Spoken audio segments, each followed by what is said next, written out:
Turn the light on. Hello, I'm Bethany. I'm back. This is just gonna be kind of like a vlog-ish, just me talking. This week's theme for Geeks and Freaks is, because it's October, it's National Domestic Abuse Month.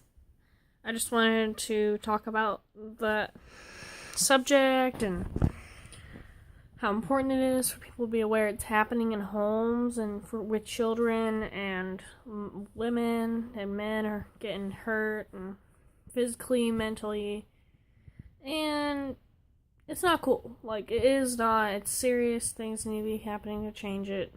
It's a serious matter.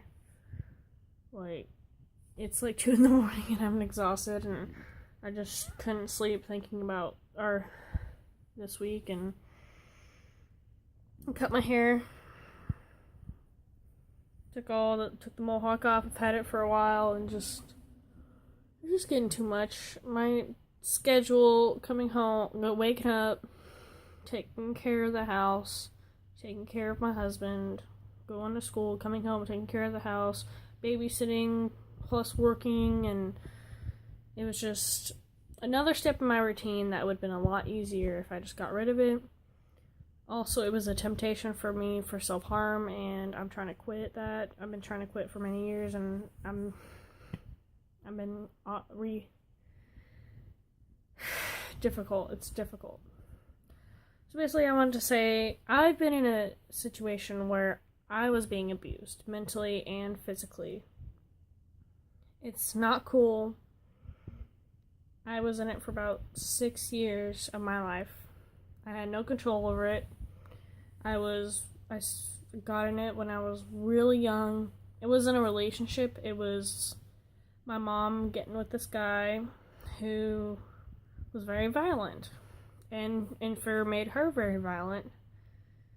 And he'd be violent towards her and me and my siblings, and so she would be violent towards us. And I had to run away to get away from it.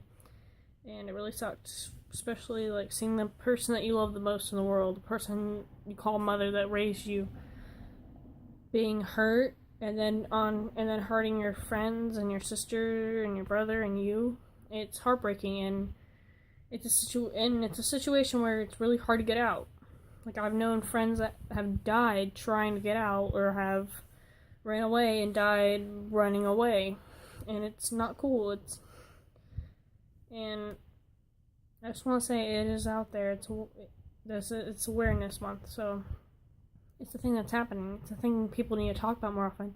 Not be afraid to talk about it. It's a thing that I try to openly talk about it because it is happening. It's a thing that's serious. People need to be aware that children are witnessing and being part of pain and violence, where they can be in homes where they're not, or they can be family members. I wish I went to go live with my grandparents. They were nothing like that. They were a happy couple, never laid a hand on each other. But the world's not like that, and it's very sad to say. Try not to rant too much, but I'm trying to wrap this up because most of the other YouTubers don't want all the videos being like super long. So I'm gonna try to keep it under 5 minutes, or under at least 10. No makeup, hashtag no filter. Yep, I'm just in my room. Yeah. Yep. A lot of people I know grew up in a home where, most people I know grew up in a home where either their parents were hurt, violent towards each other, or violent towards them, or violent just in general, and it's emotionally, I've been messed up so much from that journey that it's hard for me to trust people. It's hard for me, like, I have friends at school that it took me years, or even, like, to even trust them. Like, there are some of my friends I still, like, I trust you, but I still, like, have that paranoia in my head. What if they leave me? What if they don't want to be my friend? What if they secretly hate me? I always have that voice that's like, hey, she might hate you. Hey, she might just be saying that, not really meaning it.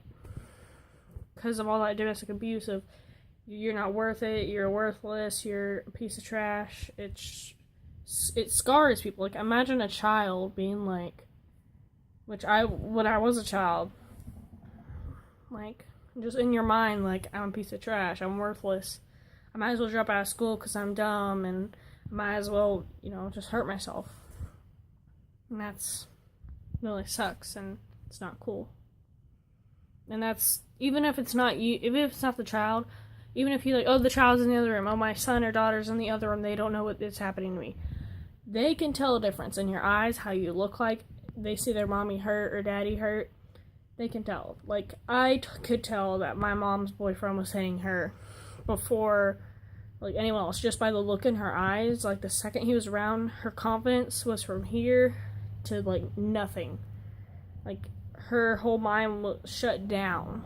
It's a horrible mind state to be in, and it's not something you want to be in. And if you have a way to get out, like, if there's a hotline you can call, if there's a family member that's willing to help you, or if you can call the police or get out of there and then go straight to the police and report, have that person, and if it's them mentally needing help, then they need to get help. But if it's them doing it because, then they need to be put away or put a distance from you.